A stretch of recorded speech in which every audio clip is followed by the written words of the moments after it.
And we're live. Wonderful. Welcome everyone to our 4 o'clock session. I am State Representative Jessica Benham. I've got the honor of representing the 36th District in Pennsylvania's State House.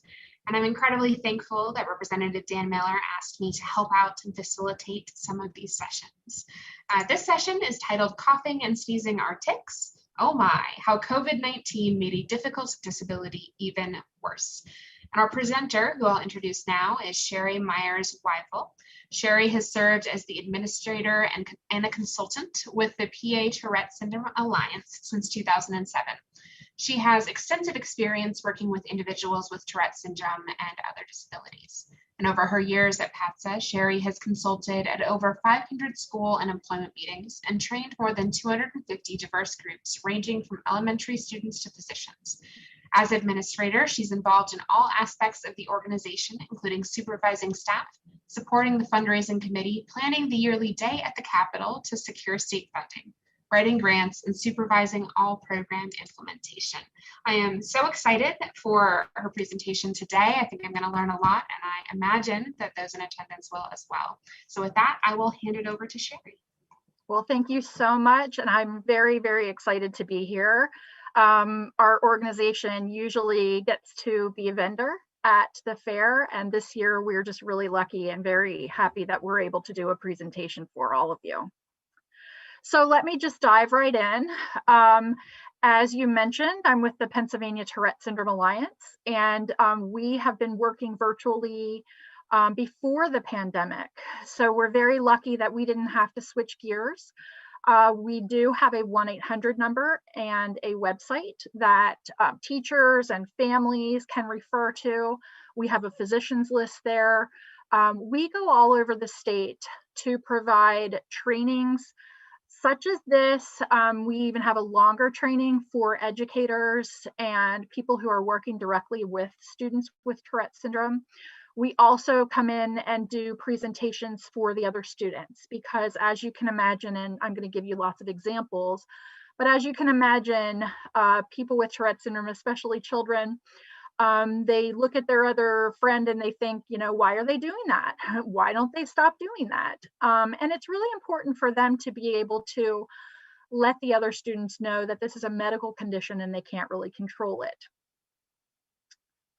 All right, so let's just dive right in. So Tourette syndrome, I mean, this is a very misunderstood disorder. So many people, if they have heard of it, they've heard of what we call the Hollywood version of Tourette syndrome, where people swear and it's always at a funny time, right? It is always changing. And so their tics can kind of come and go. That makes it very misunderstood as well. Their tics can also be triggered. So it can come on just because they see something or they hear something else and it makes them do their tic.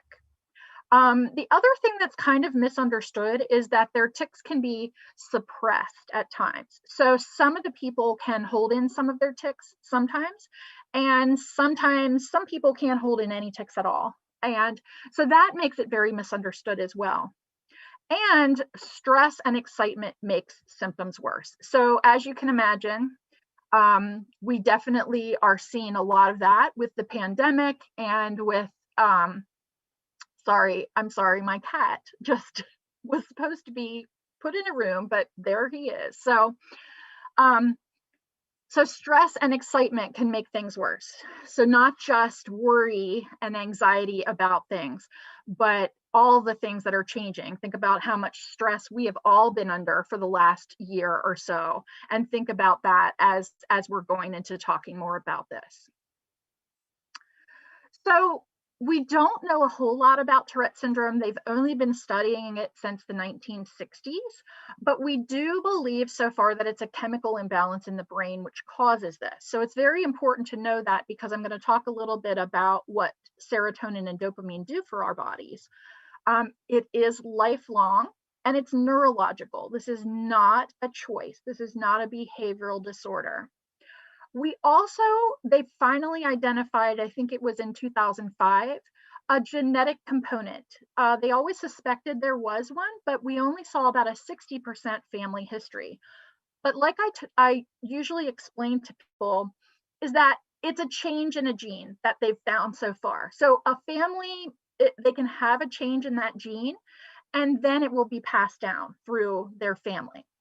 Or a person can just get that difference in a change in a gene and then they would be the one that has Tourette syndrome and maybe not the entire family, or maybe, occasionally then they pass it down to other children.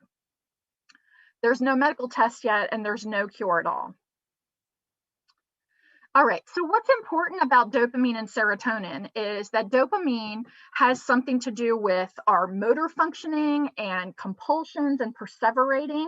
So a lot of times when we talk about tics, we also see that tics can be brought on by a feeling or a need, or they feel like they have to do it a certain way. They have to do it in a certain number of times. It also impacts a lot of the children's handwriting.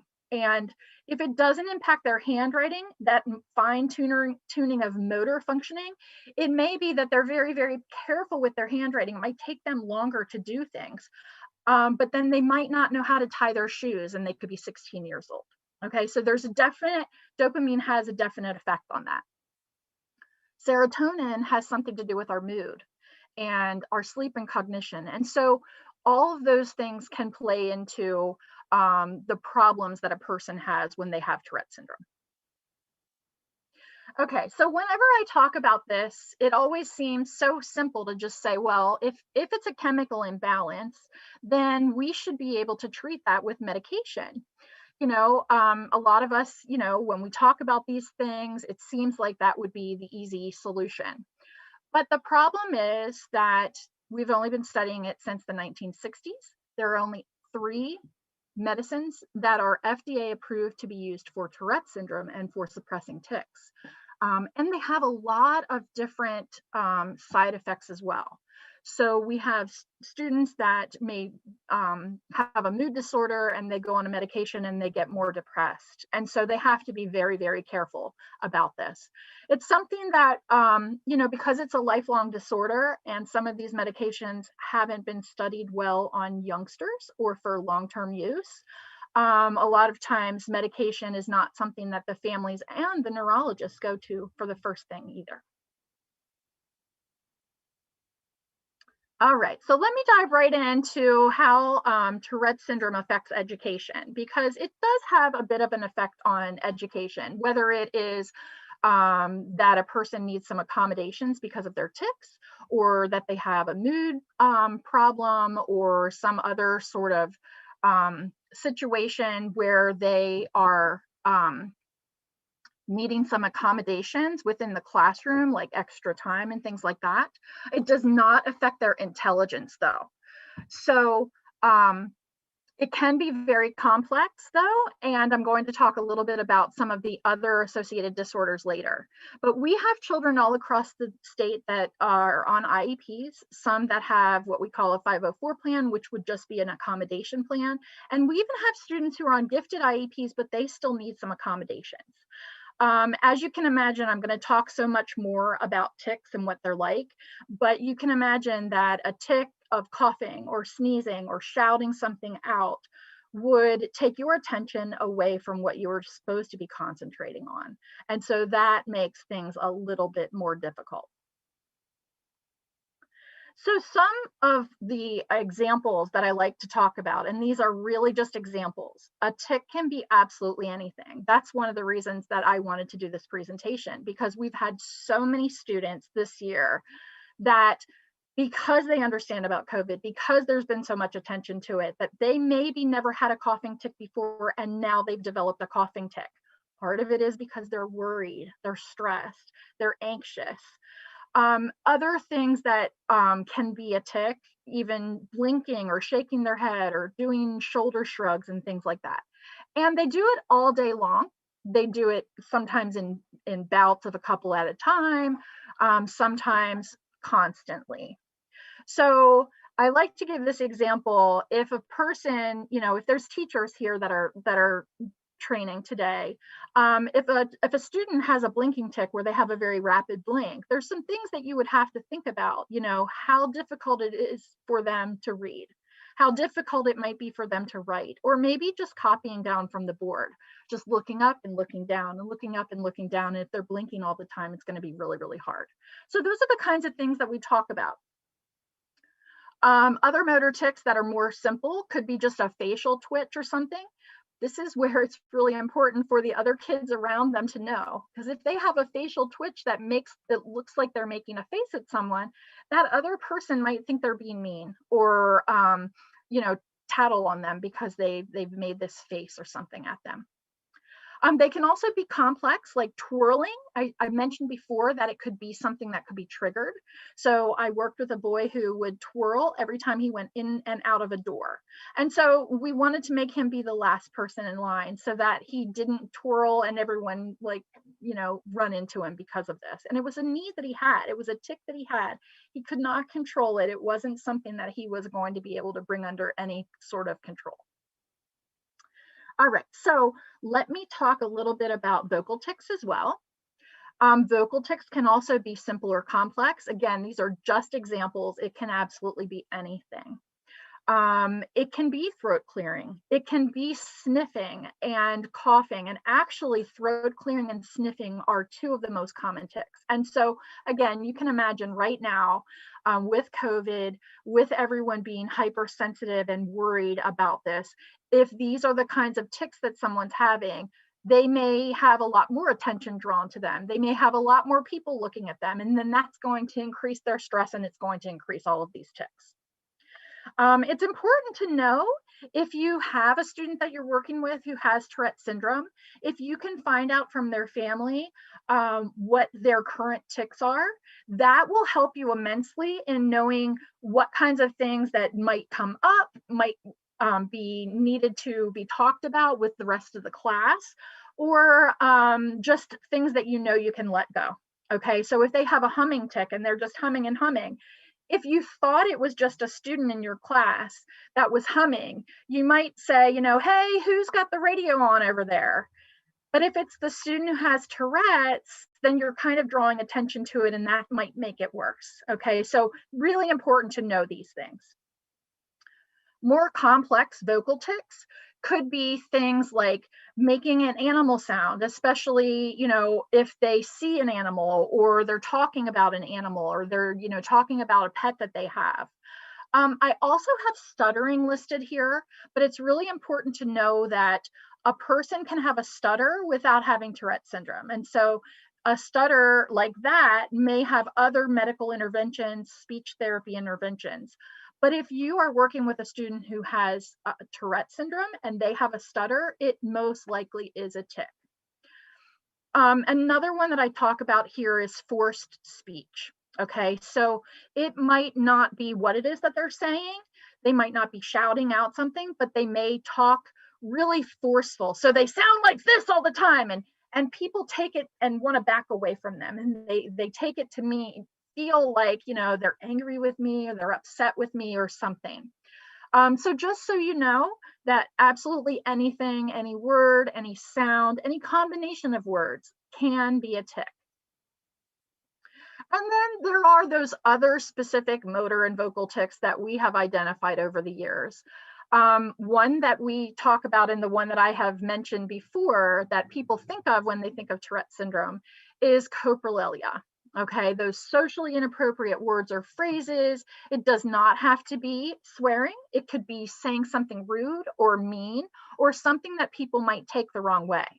Like if you look at every person and you say, you're hot, that's inappropriate, right? We don't say that to people. And so that person, if that is their tic, they may have to explain themselves a lot. And they might have to say to somebody, that's a tic, I can't control it, I'm sorry.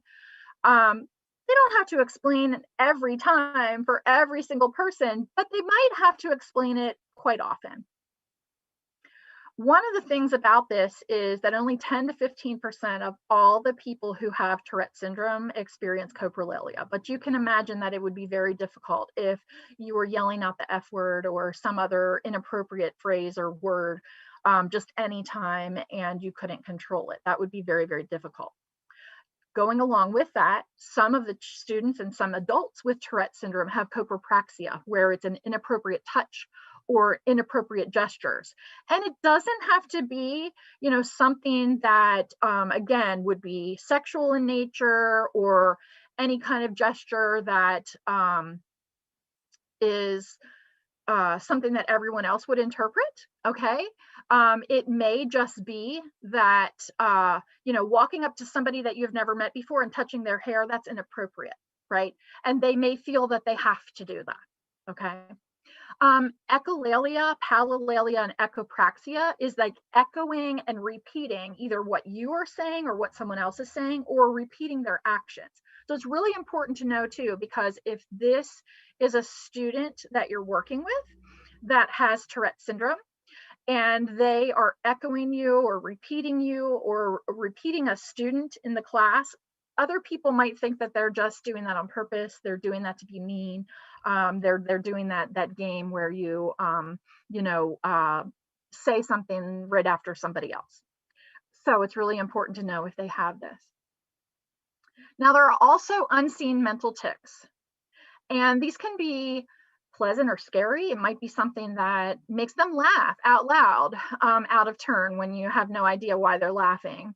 It might be something scary, and they may ask to take a break or go make a phone call or something. And it's hard to understand. This is definitely not part of the diagnostic criteria, but everyone that I've ever met that has Tourette syndrome has some mental tics where they feel like they have this word or phrase or thought that keeps happening over and over and over. And it can get very frustrating. Think of if you've ever had a song stuck in your head. At first, maybe it's your favorite song, but by the end of the day, we're very frustrated and we're ready to not hear that song anymore. All right, so as I mentioned already, Tourette's has had a lot of attention this year. There's been a lot of people having a harder time because they might have coughing or sneezing or throat clearing tics. They may have sniffing tics. We've had some students who yell out, "I have COVID." They yell out, "You have COVID." Things like that. Stress makes tics worse. And so anytime that they're having any kind of tic, it could get worse because now they're worried about doing that. Also, let me mention face masks and some of the things that we're having to do this year.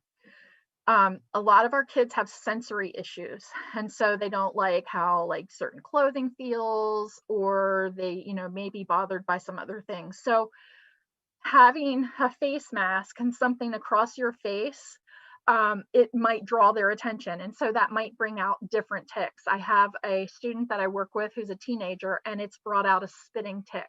Okay.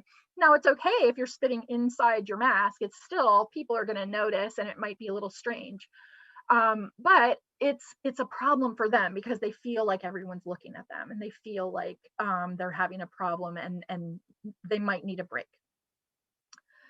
And transitions. Our kids really thrive on regular activities, knowing what's coming next, having a regular set schedule. So think about how many transitions the kids have had to go through this year. It's been hard for everyone. We first we had the shutdown and schools were all closed. Then schools went back. Then schools were closed. Then, we went virtual, and things are always feels like it's changing. Even my local school district here, they went back for a few days, and then there were a few cases of COVID. And so they had to go back to learning online. And even that can be a major stress for the kids that I work with. Some of them, you're looking at me right now. I'm looking at me too, because I'm reading my presentation, and I'm the only, one of the only ones on the screen. Well, if the whole student body, the whole classroom is on the screen, and you're the only one ticking and making movements, everyone's going to start looking at you. And so a lot of our kids, if they have accommodation plans, they're able to turn off their their video, or maybe even mute themselves if they have vocal tics that they don't want to be expressing or disturb other kids. All right, so how do we tell between tics versus behavior or sickness? What if they really are sick? What if they really are having the symptoms of COVID and such? These are the kinds of things, again, it's really important to keep a very good connection with the family and really understand what is happening.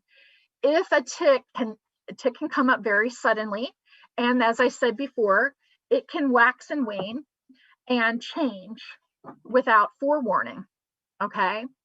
And it can seem purposeful. So sometimes it could even seem like, well, maybe they're coughing every time when they come into this one certain class, and they have to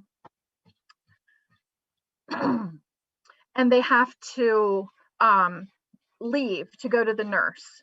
Well, maybe perhaps they do get more stressed in that class. Maybe it's a stressor for them. And it's something that you could pull them aside and ask if there's something else going on for them. You have to be very cautious and careful when you do talk to someone about their tics, because talking about tics brings on more tics as well, because again, they're thinking about it, they're going to do it more.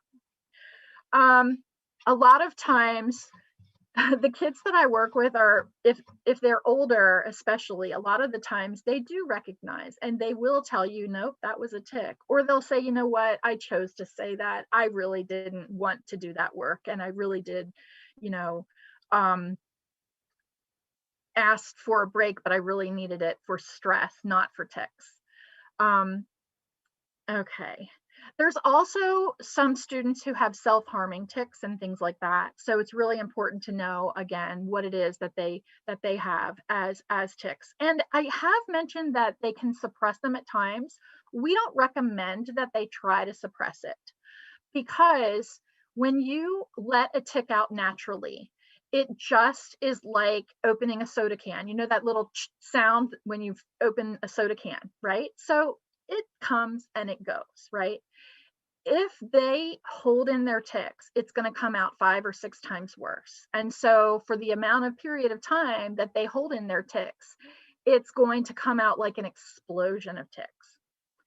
And a lot of times when I talk about Tourette's and I give a few examples of some of the things that they might have, we start to think that maybe, we'll get to know the few tics that that person has, and we'll be able to roll with it. We'll be able to understand and accommodate them.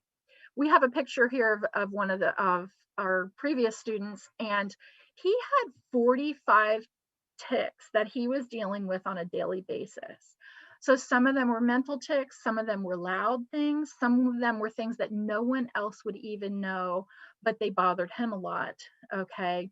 One of the ones was he would push his tongue up to the roof of his mouth, and he would do it all the time, and it would really hurt after a while.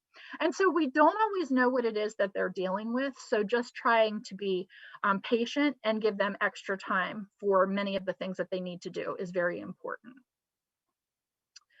All right, so there are definitely things that can make tics way worse. And some of them I've already mentioned, transitions in class, changes in routines, doing these things. Puberty is something, a lot of the students that I work with are in that 6th grade group. Having time tests or holidays, something that's exciting that's coming up can also throw them off. So it's just important to know that. All right, so if you do have someone that you're working with, or somebody and they have Tourette syndrome, if you can learn what their usual tics are, it'll be easier to notice and not ask them to stop it, okay? So if you do, though, if you accidentally ask someone to stop something that is a tic of theirs, it may cause unnecessary stress and anxiety, and it might make the tics worse. Okay, so if you do that, it's okay to say, oh my goodness, I didn't realize that that was something caused by your disability, and it's okay to do that here, and we won't pay any attention to that anymore.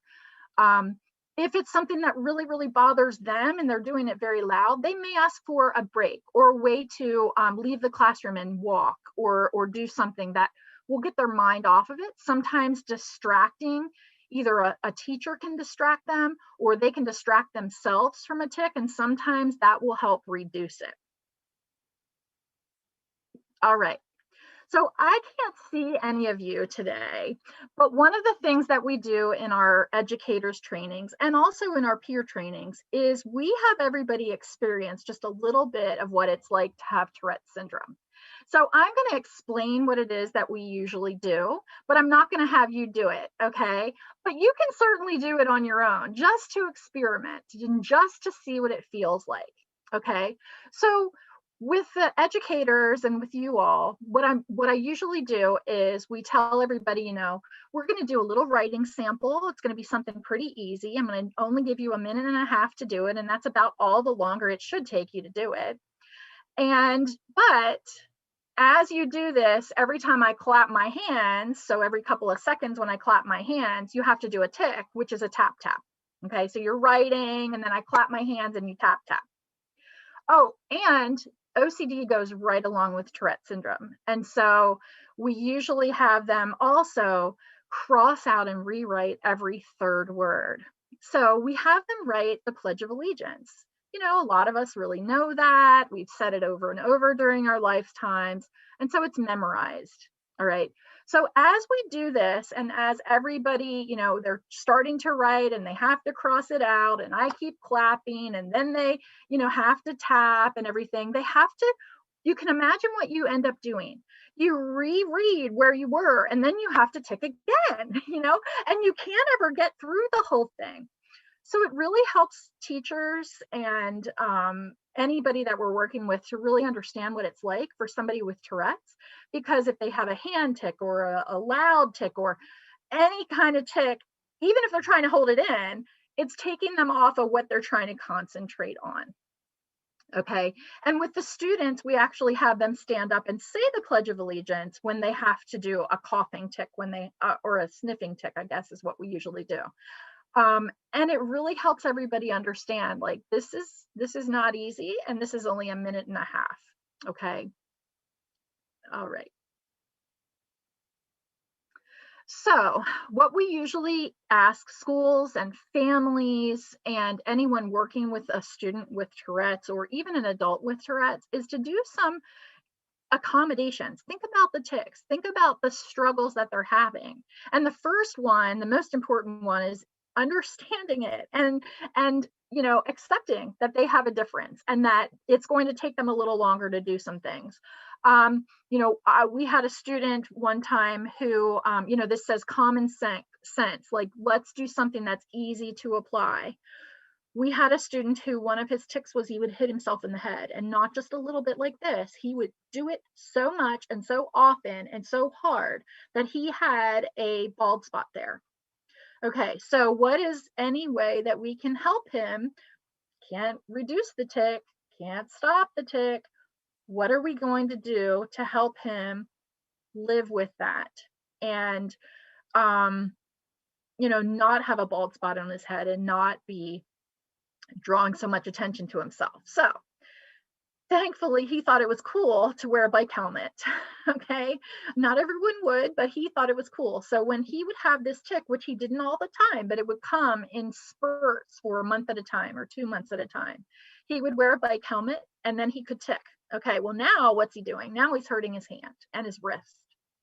And so then he has to wrap his hand and his wrist. Well, this is neurological. This is a lifelong disorder. He's going to have this tic probably come and go all the time. And now he knows how to handle it. He knows he can wear a bike helmet and he can wrap his hand. He still does the tic. He doesn't hurt himself anymore. So that is like thinking a little bit outside the box, but it might be something even easier to apply. Like if they have a tapping tic or they tap their feet or something, maybe they can just slip their shoes off and not have any problems in that classroom and not be disturbing people and still be able to do their tick. Remember to ignore just the ticks, not the child. They may need some more extra help. They may need you as a teacher, or if you're a behavior specialist, or even just a family member, to help decrease the stress and anxiety that they feel on a daily basis. And just understand that they kind of wake up in a bigger frustration than the rest of us have. And it doesn't take very much for them to kind of blow their top. All right. So there are several associated disorders. About 60% of all the students who have Tourette syndrome have at least one other disorder. They either have attention deficit disorder with hyperactivity or without, or they have OCD, obsessive compulsive disorder. And if they are not diagnosed with those, they may have some distractibility, or they might have some tics where they feel like there's a component to it that they have to do it. There's also a lot of other associated disorders. I'm not going to go over every single one in this presentation. As I mentioned before, we do a larger training for teachers that can be over 2 hours long with a 20-minute question and answer session that we can go into a lot more information. And if we're working with a student, we can even give you examples of things that might help them. And they're not all going to have all of these different issues, but they a lot of times might have some sensory issues. They might have a learning disability that gets identified. And that a lot of times it's the handwriting disability. You know, we have a lot of kids who, it says executive dysfunction here, a lot of them who have a hard time setting goals, really understanding why they need to be organized and those kinds of things. I always talk about the absent-minded professor. A lot of our kids are very, very smart, but they don't know where their homework is. And they just need some support around those things. And I'm talking about, you know, a second grader, and I'm talking about a college, you know, junior. They still might need some assistance with these things. They might perceive things a little bit differently, and they might feel like people are always looking at them, and they might just have a different interpretation of some of the things that happen along the way. Some of the students have anxiety disorders or mood disorders, as I mentioned, some to the point where they have rage attacks, okay? And this is not just like somebody getting upset. This is a person who has so little frustration tolerance that when they blow up, there's no reasoning with them. You have to let them calm down and then check in with them and let them, you might need to let them calm down longer, okay, until they come around and they can bring themselves back down to a regulation. Some of the students have sleep disorders, and we have found that about 30% of the time, students with Tourette's can be diagnosed on the autism spectrum. If you have had any training in autism, some of the things that I've mentioned as tics might sound a little familiar because they call them self-stim or other different things. And a lot of times, you know, we used to focus on kids with autism in getting them to do quiet hands and do, you know, like act more normal or typical. But that's changing, and that is not how we handle tics in Tourette syndrome. Again, we want them to just let them out, do what they need to do, and move on, because the more they hold it in, the more they try to stop it, the less they can concentrate, and the less likely it's not going to go away. It's going to get worse. All right. So if you're working with someone with Tourette's, understand that the sensory sensitivity can be, they might be averse to some things, that they might crave it. So it could be movement, it can be touch, it can be smells, it can be vision, it can be hearing. They might seem very distractible, they might shut down, they might react with a fight or flight response. And let's see.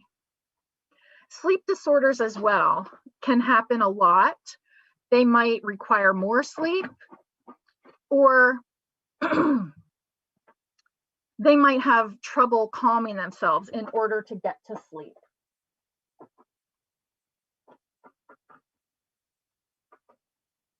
All right, so that executive functioning that I talked about, being forgetful, having a problem setting goals. A lot of our kids tend to be 2 to 3 years delayed as well. And that's really important to understand, because if you're asking them to remember things or turn homework in or keep their own agenda like a 10th grader, they may react more like a 7th grader. And so they may, again, need more accommodations in those areas. They might have mood fluctuations, and they might have some other issues that would make their mood change very quickly. All right, how do we guide and help them? Planned ignoring, that's really important.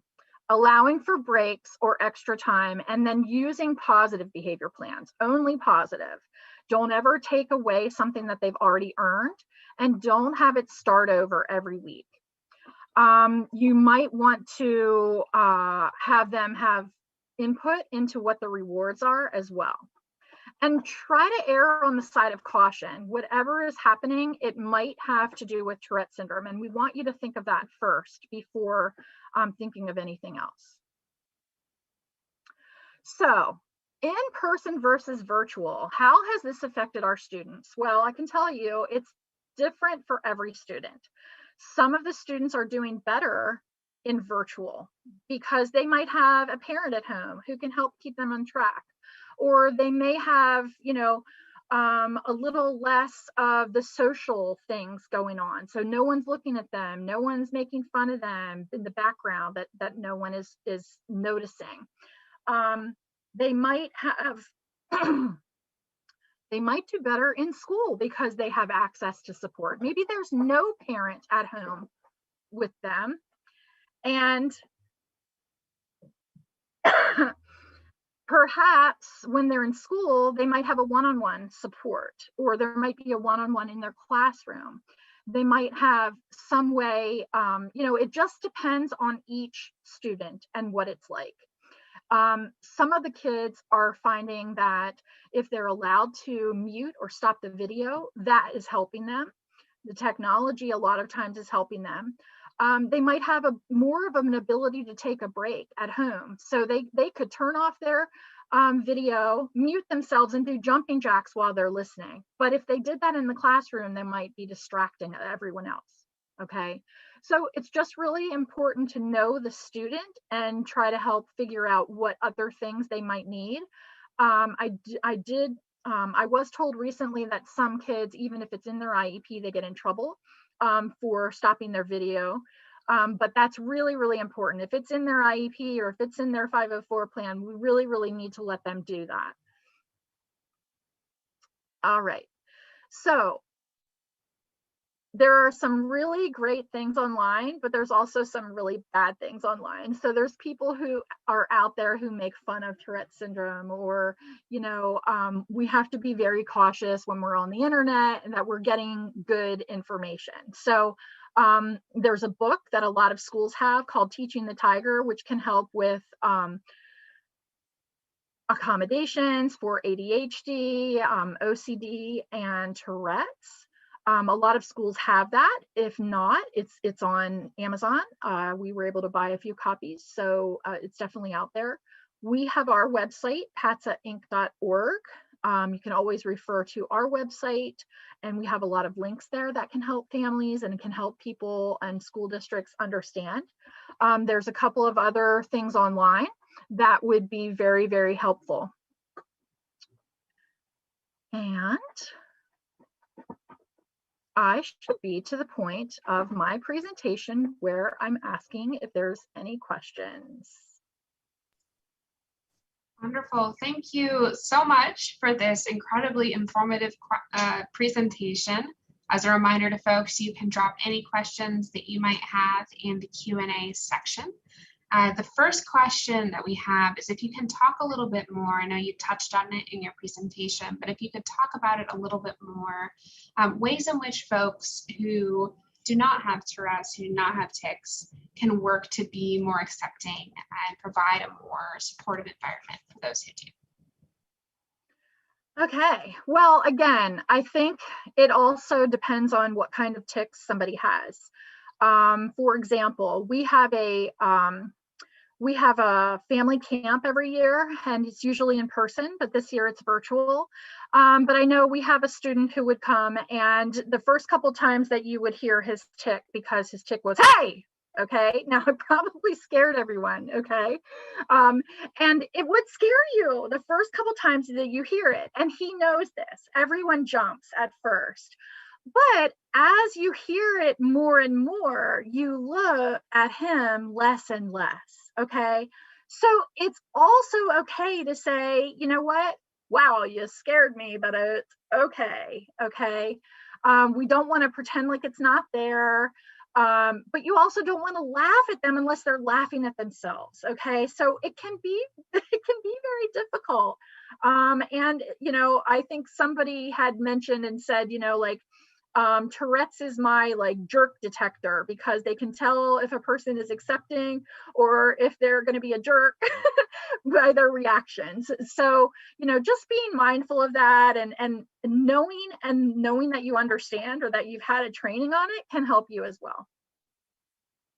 That makes a lot of sense to me. You know, as an autistic person, I personally love to laugh at the ways in which there's a bit of a mismatch between autistic me and this neurotypical world, but not everybody does. So, you know, I think you're right that it's important to make sure that if we're laughing with people, not at them. Right. We have a lovely comment here. My 6th grader with TS has been watching with me. He said, "Thank you so much for doing this and helping people understand. I learned a lot too." Oh, that's awesome. Yeah, I think so many times people who have Tourette's don't understand that there's so many different types of tics. There's so many different things that can play into it. And so their experience might be different than other people's. And so it's easy to learn a little bit more about it when you're hearing about all the different kinds of tics and the kinds of experiences other people have. Yeah, I mean, it seems to me, and I've learned a lot during this presentation as well, that much like autism, you know, folks who have Tourette's experience a wide variety of ways in which Tourette's is manifested in their lives. Absolutely. And we have another comment here. Hi, Sherry. It is so good to see/hear you. It might be good for people to hear about the success of behavioral treatments like CBIT for many of our kiddos with TS, so that meds are not seen as the only go-to. It's from Dr. Judy Newman. Absolutely. And that, you know, when we talk to schools, and I know that this presentation, a lot of educators were going to be at it.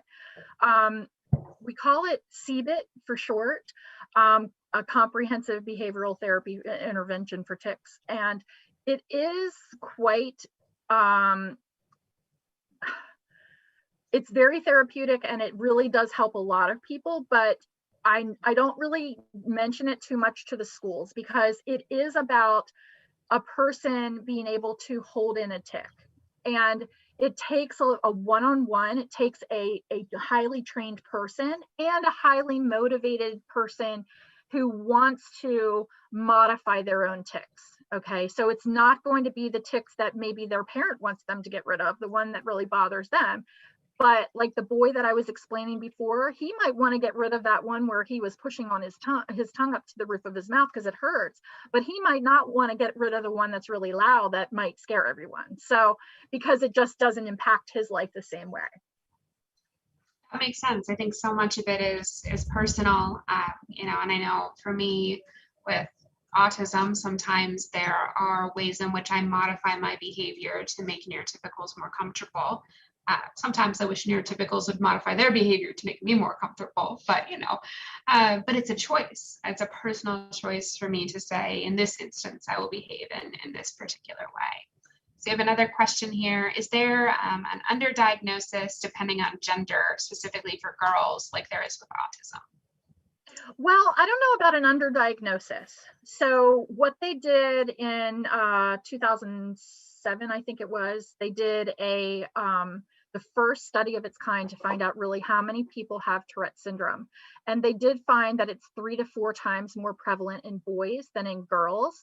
And when I learned about this, and we've been around for over 35 years, at that time, I think it was about 25 years, and I ran a report of all of the clients that had registered with us. And we were at 85% boys and 14% girls. And so it was really reflected there. Now, what I have heard before was it seems to manifest a little bit differently in girls. And so maybe they have more of the symptoms of OCD and less of the tics. And so maybe that accounts for an underdiagnosis.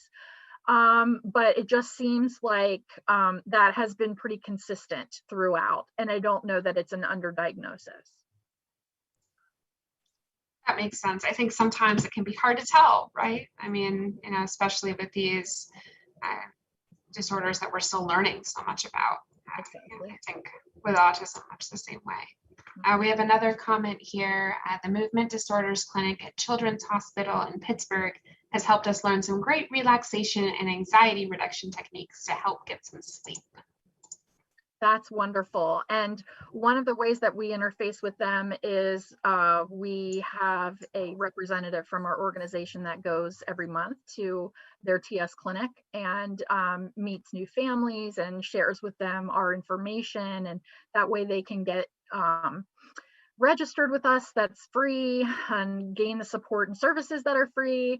Of course, unfortunately for the last year, a lot of those have been canceled and they didn't allow visitors, but we do have I think we have supplied them with a tablet and a Zoom link so that anytime that they have new clients that we can interact with them. That makes sense. I'm wondering if you can offer some thoughts for specifically like advice you might give to parents of kids, young people with TS. Well, there's a lot and it all depends on what it is that they need. But one of the things that I think is so inspiring that I mentioned that we have a TS camp and we have a lot of young adults who come there and they're our volunteers and they're our youth mentors. And it's very inspiring because so many times when we hear that our child has a disability and we hear that they're going to have this struggle and it's lifelong, it's very worrisome. You worry, how are they going to get through school? And then they might need accommodating and they might need all these things and you worry.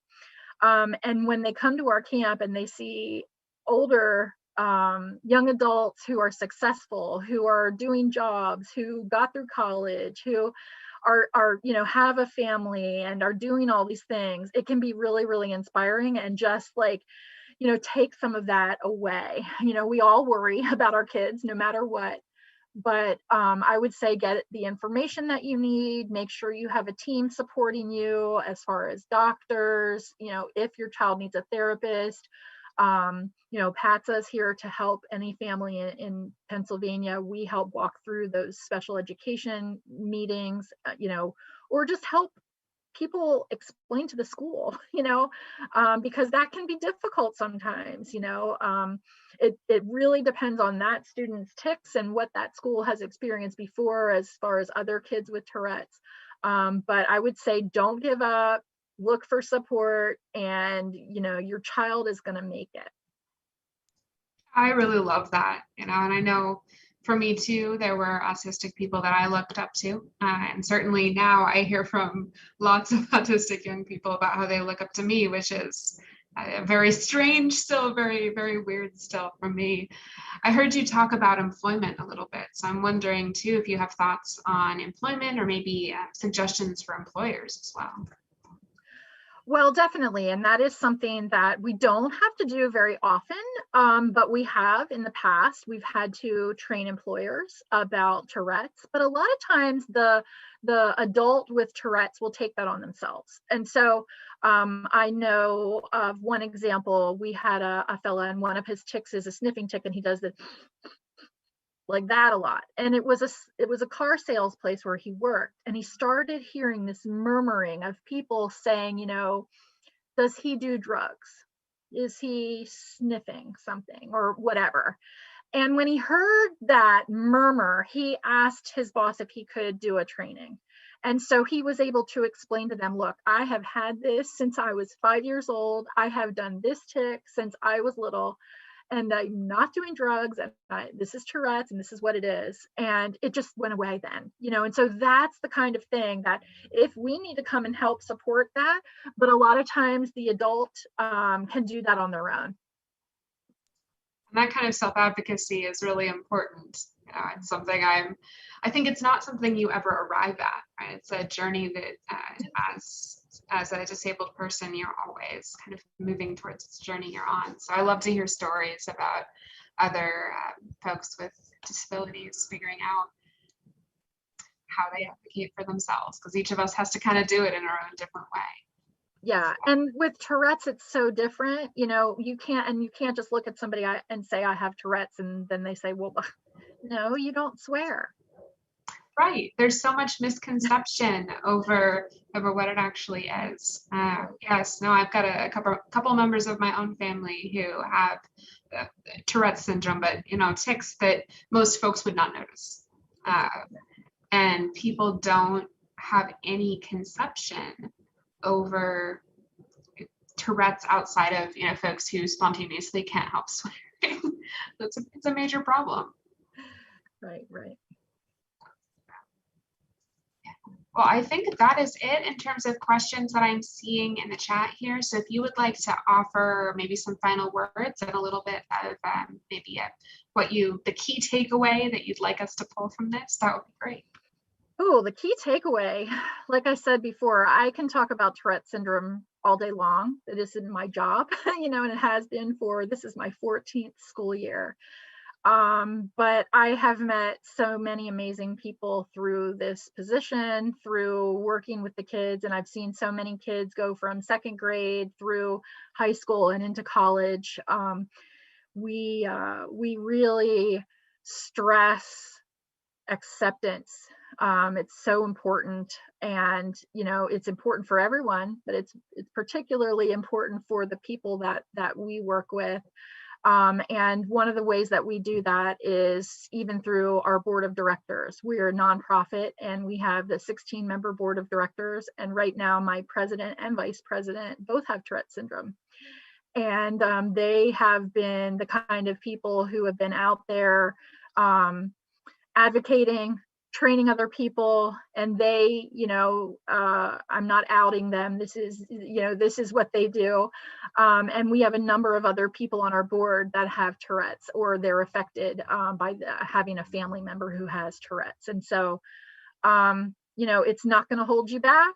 You might have to do a little bit something different. One of the boys always said, I'm not going to win at hide and seek because you're going to find me. But I can do other things.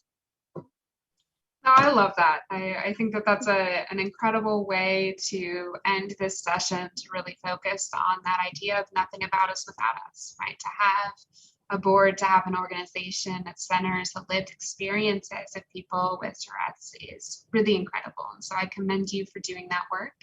And I want to thank everyone who joined us today for this session, for the great questions and comments that were offered. Sharon, someone asks, could we have the link for registration in the chat, please? So I'll see if we can get that in the chat there.